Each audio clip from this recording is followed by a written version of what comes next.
my head going into college was, man, I'm finna be with the girls, I'm finna be partying. Yeah. But he set me aside and he told me, like, man, choose something that you can make money with, football or without football. And that's what chose me to study engineering.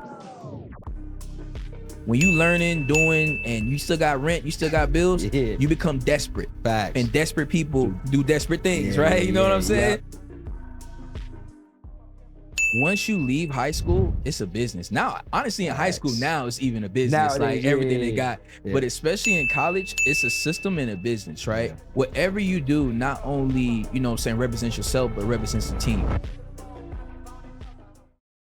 What's going on, family? It's your boy Darius, man, back with another episode of Influence to Impact podcast, where we have influential and impactful conversations with influential people, man. Today, I got my guy, the flyest guy I know, doing it when it comes to funding, man. This guy is he's brilliant.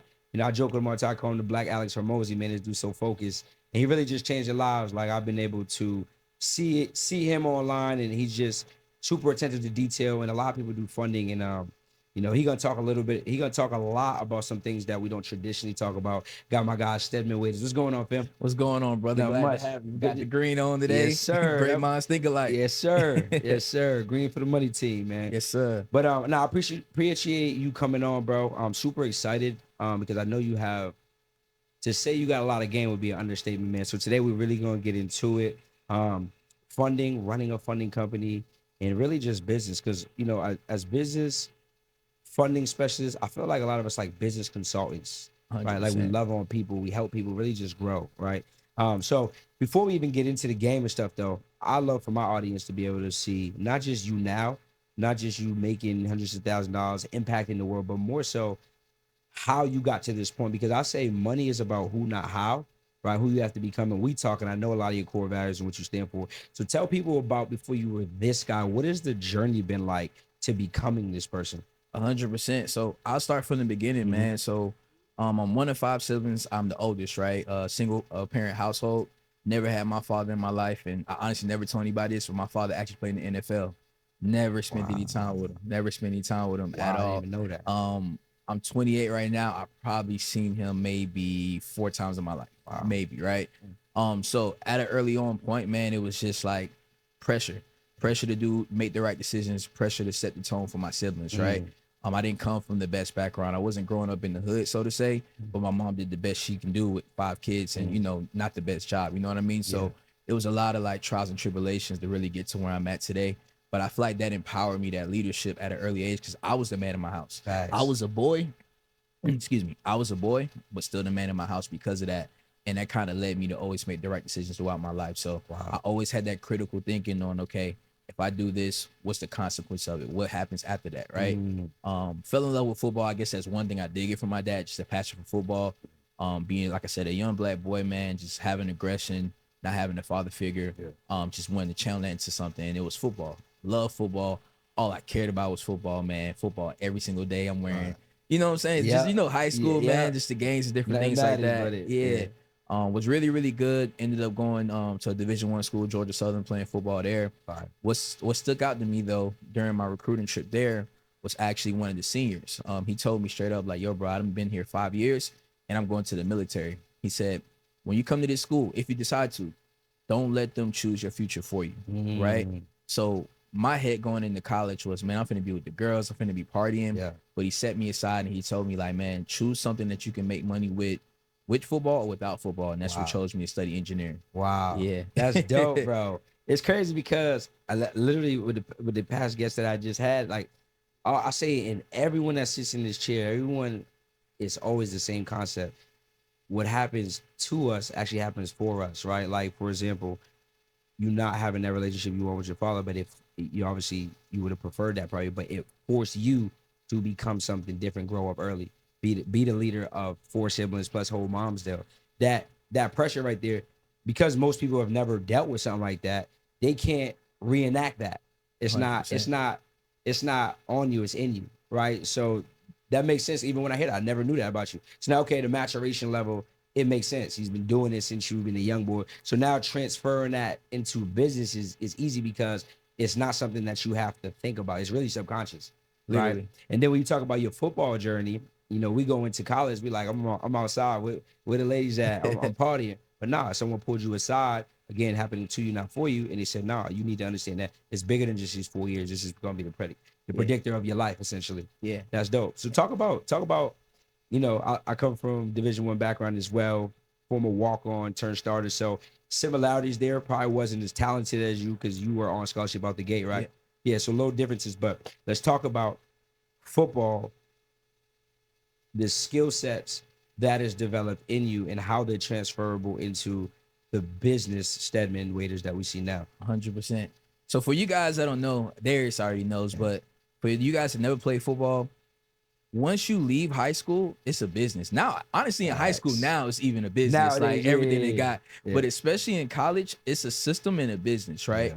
Whatever you do, not only, you know what I'm saying, represents yourself, but represents the team, right? Because they want you to do good. They want you to do well academically so they can sit in the next young man's living room and say, hey, we have an 80% graduation rate. We do this, we do that, right? So already we were put into a system of business that helped us to become who we are today as engineers. I mean, I'm sorry, as entrepreneurs. So waking up early, right? Having to go through workouts, after workouts, having to go to mandatory breakfast, after breakfast, having all early classes. We have no late classes. No late classes. You know what I'm saying? No. So it's so much structure of like putting you in position and then tracking your productivity, right? When you're lifting weights, we're maxing out monthly. Okay, where you at with body mass? Where you at with your strength? How's your 40s looking? Different things like that.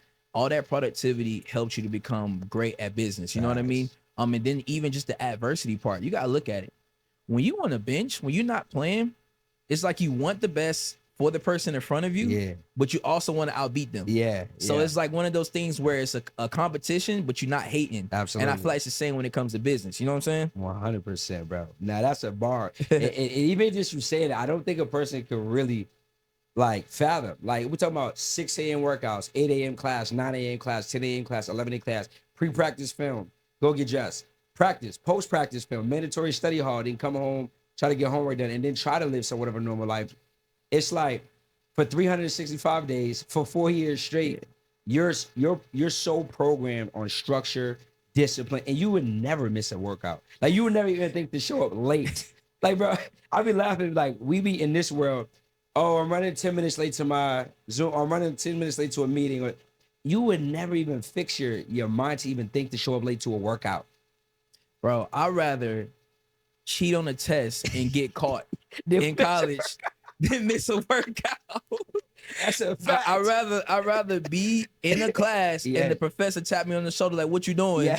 Like, damn, facts, bro. Then miss a workout or not even talk about miss a practice. You know what I'm saying? Like, they don't know what it's like to have to roll the field. Like, roll the whole field. Like, how 110s roll the field, bro. Yeah, you know what I'm saying? Like, people don't understand the type of like discipline and it goes back to consequences and actions, right? And it just makes you stay on your P's and Q's throughout the process. But it made me into a great person, man, very structured. And then going back to the adversity part, football is so weird because it's like, unless you're just that guy when you get there, nobody believes in you until you show them. So you go a lot of long nights, a lot of putting in work after practice with nobody looking, running sprints, practicing drills, looking at film, all the stuff that people don't look at. But they see that person on the field, like that boy raw. But they don't understand all the preparation that goes into it. And it transitions directly to entrepreneurship. One thing with football that we're blessed with, a lot of us, is not having instant gratification. Facts. Right? And I think in entrepreneurship, everybody wants that. They see the lifestyle market and they see somebody made 50K in a month. And they're like, damn, I want that. Yeah, you want that, but you don't know how much time, how much effort, what somebody put into getting into that. And I feel like football taught us that at a young age, man, of like just being down, being disciplined, staying focused, training, and waiting for your time. 100%. Waiting for your time and not hating on the next man because your time gonna come. And when your opportunity comes, you need to take advantage of it. Now. And entrepreneurship is the same exact thing. A lot of people miss key moments, key opportunities in entrepreneurship because they don't know what to do. They're nervous, they're scared, or they're just thinking in their head when they could actually be grinding and taking advantage of the opportunity. And you know, in football, bro, especially D1 in college, you got one chance. Even if you get one chance. Even if you get one chance.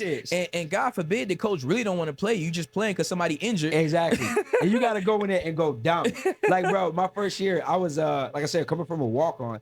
You got a better chance of like hitting the lottery. So my first experience was like practice. Like my first year, I was scout team player of the year offense. But when they had a tradition, the person who got scout team player of the year typically was like the next year went off. So my first opportunity was only because one of my boys hamstring injury, another boy ACL, another boy got suspended from because he had missed too many classes, and by default, third down back opportunities comes. You literally get one opportunity. So I like when we talk about business, it's like people don't understand. People are taking things for granted. Every opportunity is the opportunity to change your life, right? Once I got in, I was never coming out. It was a wrap. But transitioning this thing over into now business, because I love how you subconsciously segmented that into how it correlates to business. Now, you being this person, people can see, okay, I understand why he's successful in his business. You know it as a funding company, but I believe that no matter what business you would have chose, it all would have went the same. When I tell this to people, sometimes they're a little thrown off, but I believe that the only difference between the business is the tactical skill set, but the mindset is into any business, right? 100%. So now you're this funding specialist. You funded over $40 million? 33. $33 million. Okay, let's talk about that, right? I come to you. I want funding. I got 3 people. I got good credit. My boy got bad credit, but he getting some money, right, in his business. And then we got a third person who they got so credit. All right, what can you do? What are the different type of lending products that you can get us?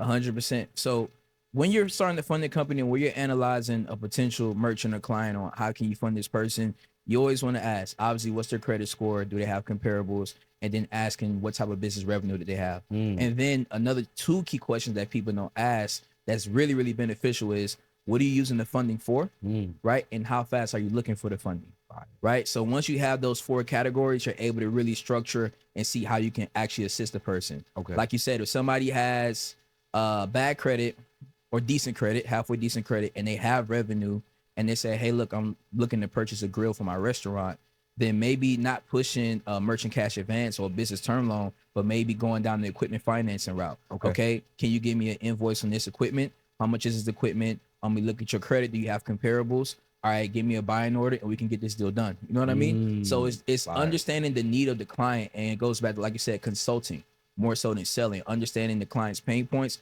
what they're looking for, and what makes sense. You know what I mean? But let's go through those avatars, bro. Absolutely. I love the now funding that was workshop. so good. And what I heard from that is, before we even move on, so really thinking about customer first, money second, because money is a byproduct of loving all people. So really, you talk about consulting, and a lot of people, I feel like when they talk about funding, it's just, oh, just the 10%, get my money. But you're talking about how you're consulting with them to make sure that they're in the best position after they get the funding. 100%. And that goes into more higher level of running a funding company, right? It's building relationships. You don't want a one-time Joe. How many people in the 10% credit card stacking space, they fund somebody once, they never see them again? Facts. They never see them again, right? It's because you exhaust your resources, and sometimes you overload people. Sometimes you got to spoon feed people what they're ready for, right? Good. So if somebody tells me they're looking for X amount for equipment, okay, let me not just shove $200,000 down your throat. Yeah. Let me get you what you need, and I build with you accordingly, right? When I get you what you need and you're satisfied, you tell other people, because other business owners tend to hang around other business owners. Sense. So the competitor or his friend that owns a shop in maybe Texas, another restaurant needs a grill, hit up my guy Stead, hit up Waiters Capital. They'll get you right. You know what I mean? Fire. So it's building a relationship, and that's how you keep recurring clients and get referrals as well. Makes sense, because if you treated me right and you didn't like try to like you try to play me, like if you forcing 200,000 or something, I might be a little at unease. But if you got me 100 because you know it puts me in the best position, I want to utilize that, grow, and then I'm coming back to you. Now let me ask you something. If I send you somebody, do you give me a kickback fee, or is it just more so off of a good faith? Always, man. Always, man. So one thing that we specialize in is alternative lending. So typically when your typical funding companies that offer your Chase, Wells Fargo, when they can't fulfill with more established business owners, they usually refer to us for fulfillment, right? So we always give a kickback, right? We usually start our affiliates off at 2 or 3% of the total amount funded, and that volume increases as they, you know what I'm saying, continue to bring us volume. And now, obviously, I can't name drop, but there's a lot of other funding companies that we're doing back-end fulfillment for. So if you're a great marketer, but you say, hey, look, I don't need to know the knickknacks, the comparables, the Chase, the private money lending. I just know how to get people in. Can you fulfill? We also offer that for people as well. That's hard. So not only you're running yours, but fulfilling. So now we talk about a deeper level of making more money by having your system set up. Okay, good. We're going to get into that. I want to backtrack to the avatars. So we talked about the guy who has decent credit, business revenue coming in. Now I come to you. First thing I need to know is I want that 0% APR, right? Mm-hmm. How do I get in position to even qualify for that? So what people don't understand, and that's why we do a lot of educating our clients, me and my team, when it comes to it. Having good credit is it's not a right, granted. It's a luxury, right? Because we all start at zero with credit. Nobody's just born with an 800 credit score, and nobody's just born with bad credit. We had to build that thing up, right? So educating clients, like if you want a 0% interest business credit card or that type of rate, you got to have premium credit. You got to have comparables on your credit report to justify to lenders that you can handle these higher 50K, 60K, 70Ks, right? And we do have the optimization phase where we kind of help you with that, but you got to meet us halfway. We're not taking somebody with an authorized user and one credit card and bringing them up to that 100K from Chase. You know what I mean? But if you meet us halfway, we're able to optimize your score, your profile a little bit to then get you the bag when it comes to it. So with 0% interest credit card stacking, one thing that I always tell people is CRD. That's my method. So credit relationships deposit. We follow that strategy, me and my team, to be able to put people in position to be able to maximize funding from traditional lenders like your Chase, your Wells Fargo, your TD Bank, your Key Bank, different things like that. Yo, okay. So I want to get in position, but I heard you talk about comparables. What are some because maybe I want to come to you right. I want to make sure I'm in position. What are some places you recommend that I go get some good personal credit card limits so that I can get set up so when I come to the business side, you can get me right? 100%. So one thing that I talk about a lot that a lot of people don't talk about is secured products. You familiar with secured products? Basically, you putting your capital up to be able to build out your credit profile. Kickoff and different things like that itself, those are okay, but underwriters know that those are just, you know what I'm saying, subprime, you know what I'm saying, small little credit building accounts. That's good to start off with, but your profile shouldn't just be oversaturated with those type of products. Your Avas, your Kickoffs, and Rent Reporters. That's good to start off with, but you don't want to oversaturate it. What you want to do is have stronger credit building accounts, like a Credit Strong or like a Tomo, or like I said, going the secure card route, being able to show lenders that you're liquid, right? Because with a secured card or a secured loan, you're putting your capital up. And what does that mean? An underwriter, when they pull your report and see you have a $20,000 secured card or secured loan, they see that you're liquid, that you have capital. And when it comes to lending, you either got to have credit or revenue. So if you can show that on a credit report, you're able to optimize and build your score up, right? And then honestly, I personally like building relationships with credit unions on the personal side because they're typically the ones that'll give you your first 25K personal credit card, like a Navy Fed, Penn Fed, or anything like that, right? Building relationships with them allow you to go in and then get those comparables so that on the business side, you're able to get the bag. Makes sense. Okay, so that's good. This is some sauce, y'all. So look, I know people be like, yeah, AUs, authorized user, but I feel like there's a gap in people having a clear understanding of when is the best time to add an authorized user. That's a great question, right? Look as an authorized user as like a icing on the cake. You should still be meeting majority of the data points, and that icing on the cake should be slapping the authorized user on. Let me give some realistic examples because I don't want that to go over people's head, right? Good. I'm gonna give you the do's and the don't. So if you have a 10K credit card, let's say you got 3 credit cards, one is 3K, one is 5K, and the other is 10K, and you're like, yo, I want to get like a 20K on there, right? Okay, add an authorized user. As long as utilization, everything else is in order, that's going to help optimize your credit to really help you maximize on the funding side, right? What you don't want to do is you have a Kickoff and Rent Reporters, and then you add 5-6 authorized users, and you think, oh, because my credit score shows I got a 750, that I can just go get the bag from Chase. And that's where a lot of people get denied. Another thing I see people do with authorized users is we use this hack too. We add AUs to lower utilization overall. But underwriters are looking at specific cards. So if you have a 99 maxed out Navy Fed credit card, you can't just add an authorized user just because it lowers your overall utilization. They're going to look at your credit profile and say, hey, this card is maxed out. You're over leveraged. So where that kind of helps when it comes to utilization is if you're at, let's say 60 or 50 or 40, then you can add that icing on the cake like we talked about to get it at that 30, that 20 to where it makes sense. You know what I mean? Yeah, absolutely. Do you ever use I hear about these bridge loan products. Do you ever flirt with the idea between the AUs and the bridge loan products depending on, because you mentioned something about a car being maxed out and how lenders might look at that as a red flag. So would you prefer AUs over leveraging bridge loans to get down that credit card usage? I like bridge loans better. But it all depends on when we go back to those four questions, Yeah. the client state financially, right? Makes sense. Usually for these bridge loans, they want to see financials. Yeah. Because you got to break it down in layman's term. I'm basically telling you, I can't afford to pay down my debt. So can you give me more debt to pay that down? Yeah. That's a weird conversation, right? That's a weird conversation, right? Yeah. So usually when it comes to these debt consolidation or these bridge loans, they typically, most of the time, unless you already have a relationship, they typically want to see financials. Yeah. And that's where things get shaky because a lot of the people that we come in contact with, they may not have the financials. Yeah, you know what I mean? That's good. Hey, this is a bar. My boy giving y'all some sauce. It's a masterclass. Okay, cool. So you just got me right on the personal side. I'm good to go. Now, let's say I want to be able to, obviously you have this, you're doing this business. I want to be able to duplicate what you've done. How do I do like bank research, right? How do I figure out the best banks in states or the banks that are giving out that bag right now? What's some ways that I can go find out? So it's a couple ways, right? You can never go wrong by test trialing and running yourself through the process. That's the first thing because you get firsthand data points. It's no regurgitated information. Just because I say Chase is doing this, don't mean Chase gonna do that for you, right? So people don't understand that. So always firsthand experience is the best way to go. Also looking up iBankNet, using iBankNet or Bank Branch Locator. Those are two gems that you can do, and just get active in the space, man. Like I tell people all the time, even my students, like if I don't have a resource to a bank, just call them. Yeah, literally. Just call them, right? Just call them, right? Just call them and ask their lending requirements. Who did they pull from? You know what I mean? Typically, what type of credit, what type of industries do they like to work with, and get more in the weeds of things, understanding, okay, this bank caters to these type of industries. They pull from this, and they usually want to see revenue, or they usually want to see docs, or whatever there may be, because every lender has different lending requirements. That's good. That's good. That's good. And one thing you said so good. I feel like us growing up, subconsciously, we were taught like, oh, it's the banks against us. But we don't know is literally the banks want to give you money so you can go lend it out because that's how they make their money. But simply ask, right? A lot of the plays I tell people the first play I ever ran was DCU, 2 autos and then a credit card. And the reason I was able to run the play, it wasn't because of a course I learned, because I literally asked my banker. She was like, no, oh, you want a second auto loan? Yeah, but I don't want another inquiry. Oh, you don't get another inquiry. Okay, bet. Well, what if I wanted a credit card? No, you can get the credit card too. You don't get another inquiry, but it has to be within the 30-day time frame. Oh shit, that's a play, right? Exactly.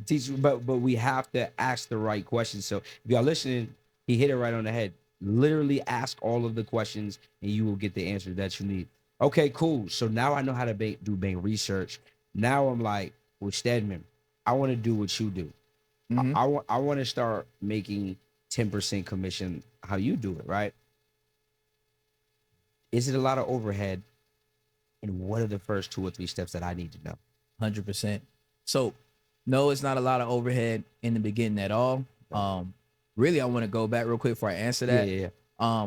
We didn't get to the part where I was an engineer, so I was working in corporate America, right? Yeah. And I just want to explain that because it's going to make sense when I talk about it, right? Being in corporate America, it trained me to be the best CEO ever.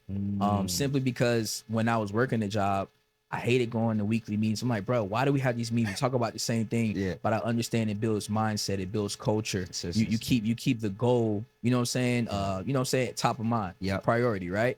But also understanding how my company worked, how we did things, how the supervisors were, how I couldn't just go talk to the CEO of my company, right? How it was filters, how I had to go through levels. If I had something, I had to go to my supervisor, then that supervisor had to go to a manager, and that manager had to go to a district manager, and then if it made sense, it would go up to the CEO, right? So understanding the structure of how to run a business and how to orchestrate it, and critical thinking really helped me with engineering corporate America and navigating, right? Because you had to deal with different type of people from different backgrounds, and you got to learn when to just shut up, you know what I mean, and not say something. So all of those different factors help me in business. And I always tell people, I kind of hate when people say I'm not meant to work a job, because I feel like you have to work a job in order to learn how to become a boss. You know what I'm saying? It's no way you can just become a boss just because you never want to work a job. Or what'll happen is now you're learning then versus what you could have learned at the job. Exactly. Because for me, the longest job I had it's ironic, at the bank at Citizens.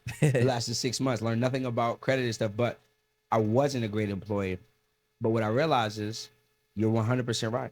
There are some people who, when they come into this business, like I had a guest actually before you, same thing, corporate background, had structure, understood company culture. These are things that I had to learn, which probably stalled some of my growth, because now instead of coming in with the skill sets, I got to learn them on the spot, which is now another adjustment. Now it's a mindset game. Now it's building up new habits. So I definitely 100% agree that jobs are good because they teach you how to run your own company, and you should take them serious. Exactly. And while that's going on, you still have your bread and butter while you're learning. Yeah. Like, did you start entrepreneurship with no job? You were just strictly just business? Yeah, I jumped out there, but I'm not the person who tells people to do what I do. Mm-hmm. I'm very much aware of what you said. But yeah, but like, talk about how hard that was. It's like, Yeah. you're learning while doing, and you eat what you kill. Literally. and when you got no other choice, you're really like in the field. So the advantage is you're thrown into the fire. You have to build character. Coming from a Swiss background, though, it wasn't like, oh shit, I'm scared shitless. I was scared, but I'm like, nigga, I can make this shit work. But at the same time, there's that, damn, I wish I had that check coming in while I'm doing this, because I'm really breathing. This is water. This is me. I'm flirting here and here. Versus when you do have that job, you can be here and still figuring it out. The other side of it, job, structure. Sometimes everyone's not built like you and me. Some people are like, well, the job is the thing that's holding them back from jumping off the porch. Mm-hmm. That's the other caveat. I think it's a mindset thing. Yeah. Because it's an excuse that makes you feel good. Oh, I can't do this because I can do this. Facts. Because I can talk about it. I worked a 9 to 5, and during my 5 to 9, I was clocking in, bro. I would literally wake up. I had to be to work at 8 o'clock. I'm waking up at 5 a.m. to study, to execute, to get things done during my lunch break. Even one of my mentees, we'll talk about that later. Like, he closed an equipment financing deal because during his lunch break, he was cold calling local businesses. Wow. If that's not want to, I don't know what want to is. You know what I'm saying? Absolutely. So I was doing these same things. I literally explained to people, here's how I got at my 9 to 5. This is what I did. You can do the same thing and have similar results. And some people execute on it. So that's just an excuse, like I said. But being able to have a 9 to 5 and have that bread and butter, it puts you at, like you said, a calm mind state. Because when you learning, doing, and you still got rent, you still got bills, you become desperate. Facts. And desperate people do desperate things, Yeah, right? You know what I'm saying? Yeah. So it's always good, like I said, when you have bread and butter. Yes, it's hard to balance both, but it makes sense in the beginning to strategically get yourself out of there. And it took me about a year and a half. But to answer your questions, man, wasn't a lot of overhead with the funding business itself. Okay. It's very lean, very, very lean in the beginning because you don't have to work with many clients in a month to make $30,000. That's anywhere from 1 to 4 clients, right? In a month. Yeah. What other business model? Can you do that? I know. Can you do that, right? Yeah. And then, like, really most of your investment goes into really ads, marketing to get clientele in. If you have a sales team, but if you're just a one-man army, you're just marketing to get leads in and then closing those leads as they come. So it's little to any money when it comes to getting started. And then from there, what were your other questions, brother? I apologize. Oh, no. It was you answered it. Low overhead. You talked about just for the advertisement. And speaking of that, if let's say someone comes to you and they're like, bro, I don't have a budget for advertisement. I know you're big on like relationships, right? And leveraging other people. What are some ways that you can find referral based or affiliates to send you clients without having to spend money on advertising? 100%. So I teach it to my mentees as well. I'm giving y'all game, man. Masterclass. So we call them people of influence in my academy, right? People of influence, people that have influence to our ideal clientele, our ideal avatar that will basically refer us clients, right? We call them that because usually when you get a referral, they hold you to that same respect they hold the person that referred them. They look at you in the same way, right? So CPAs is a big one. We collab one of the bigger CPAs in Las Vegas that send us business daily, right? So contacting and connecting with CPAs are really, really big tax professionals because they have our ideal clients, right? These are business owners that are already making money. If you got a CPA, you're more than likely making money. People just don't have CPAs. Facts. You know what I'm saying? So connecting with these people, you're getting people that have revenue. They may not have the best credit. They may do have the best credit, but then you're getting quality leads, quality people that have intent, that need the money because they're accounting, their CPAs, their taxes, tax professionals. They're looking at their books and saying, okay, look, in 2023, you had a great year. In 2024, we've seen a decrease in revenue. What's the bottleneck? Man, marketing, team. Well, I got a company that can help you get the capital so that you continue to grow. And that's where the referral comes in, right? So I always talk about CPAs, tax professionals. Also my Eventbrite play. You can do this locally and really get and become a resource in your community. Everybody has Eventbrite. There's entrepreneur networking, all type of events going on weekly. Yeah. Some on Wednesdays, Thursdays, even the weekends if you want to talking to those people, contacting those hosts and saying, hey, look, my name is Stedman Waiters. I own a business funding company. I help entrepreneurs get access to capital. I have an opportunity that may, you know what I'm saying, that may help me and you both make some money. That's so okay, good. boom, I want to hear about it. Okay, cool. So I run a business funding company. We're strictly commission based. We charge 10% after securing funding for the client. All right. If it's cool with you, I would love to present the value of how capital and funding can actually help businesses to grow, whether it's payroll, whether it's marketing, fulfillment, whatever the case may be, and leveraging other people's money. Another thing that people sleep on, and bro, I'm gonna just give you everything. You know, I don't hold anything, hey, right? Go crazy. So I brought them on. Man. One thing that everybody needs to do, if you're not already doing it, I'm gonna look in the camera. If you're a funder, if you have a funding company, you're a broker, whether you're just starting out and you've been doing it for a while, get with your local chamber of commerce, right? These are the local businesses in your area. These people run your area. Your pizza shops, your restaurants, your plumber, your HVAC, they're all in the chamber of commerce, right? What happens is you go there, you network, you help somebody. Once you help one, you become the resource for all. For all. You got somebody $50,000, boom. Now they're sending you clients left and right. So that's one thing that a lot of people can do to get active in person. We need to talk about the internet, right? We need to talk about the internet. We just gave literally in person, organic relationship building, where you're able to get clients for free, a little to nothing, just by talking, showing people you're a real person, because people are skeptical on the internet and really adding value to people. Now that's a bar. I'm talking about y'all got no money in your pocket. You don't have the money to be able to market online and spend money. He just gave you 3 plays that you can literally go out on. Only thing it takes, my biggest word is just effort, because a lot of this is not about the illest strategies and having all these complex things. Is literally effort. He said, go to your local businesses. You should go to Eventbrite. They got free events in every single city in America. Yeah. If you're not showing up for you, you can't be mad that you're not making the money. So appreciate that. Now let's dive into the internet, right? Because I know we got some people, they're like, okay, cool, I'm going out, I'm in the field, but hey, I want to make some Wi-Fi money, right?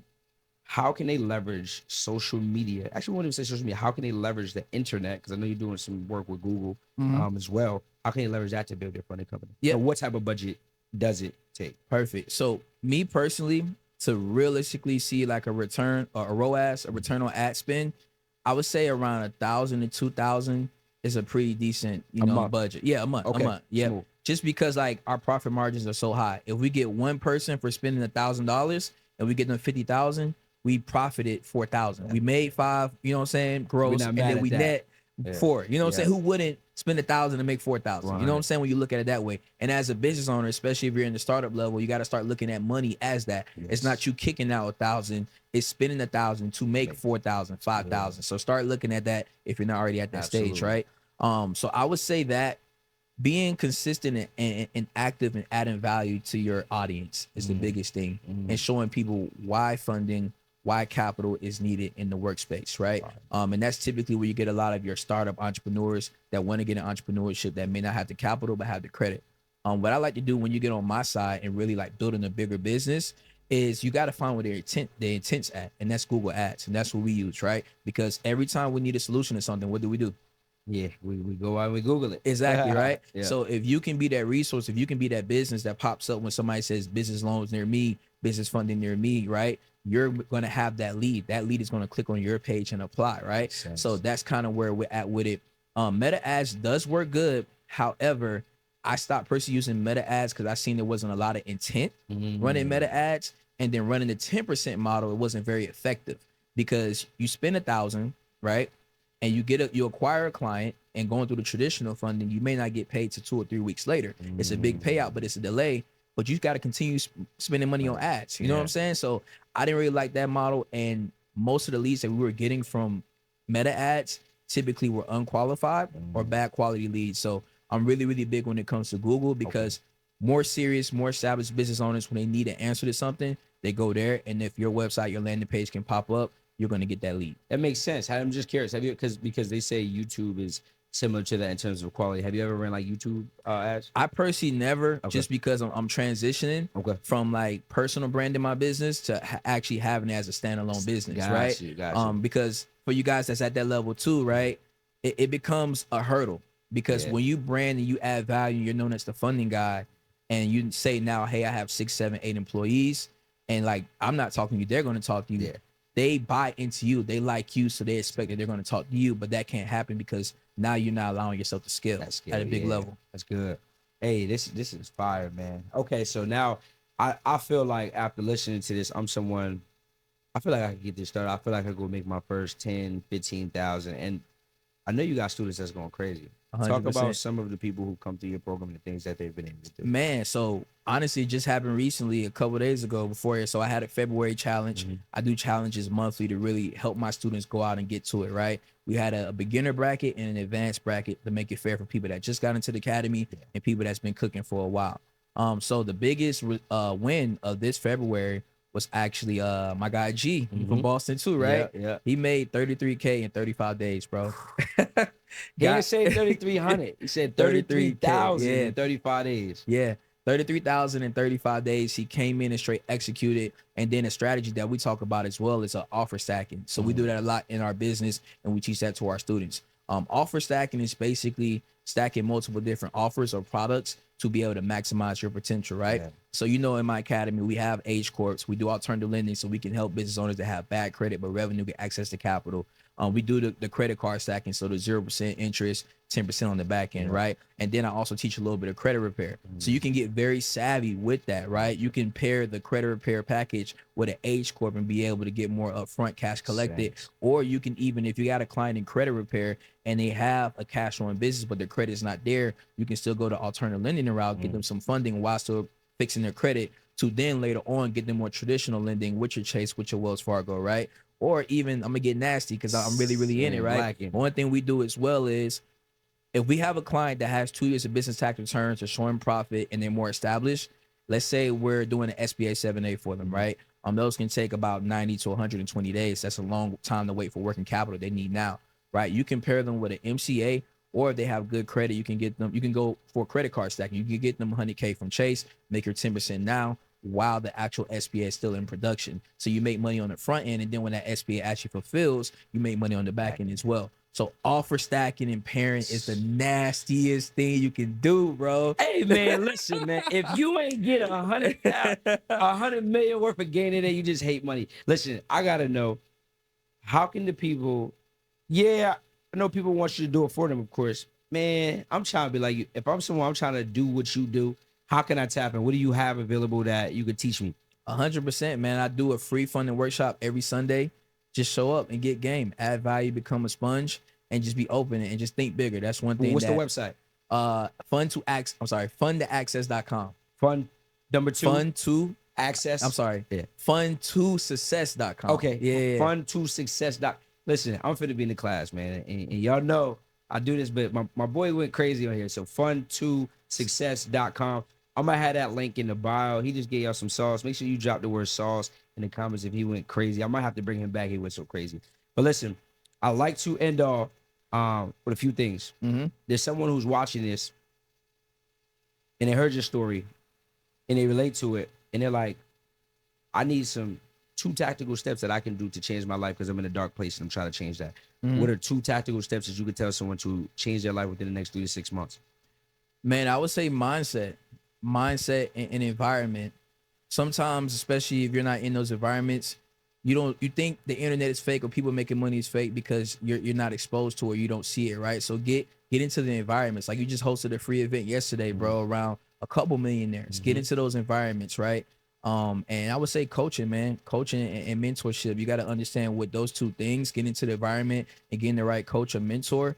It's like a win-win situation. You got to understand with a mentor, people have the objection of paying, but you're not just paying somebody, you're buying their experience. If somebody's been in the industry for 10 years, you're getting 10 years of experience. You're buying accountability. If you know you're somebody that slacks off, now you have accountability. You're buying their resources, right? Being able to get resources that you didn't even knew were possible, right? You know what I'm saying? So it's so many things you get with coaching, mentorship, and all you got to do is execute. I wish somebody just laid it out and say, just do this, for a couple months and you'll be good. You know what I mean? So I would say those are 2 things, man, is just having your mind right, getting into environments that push you to become better, positivity, right?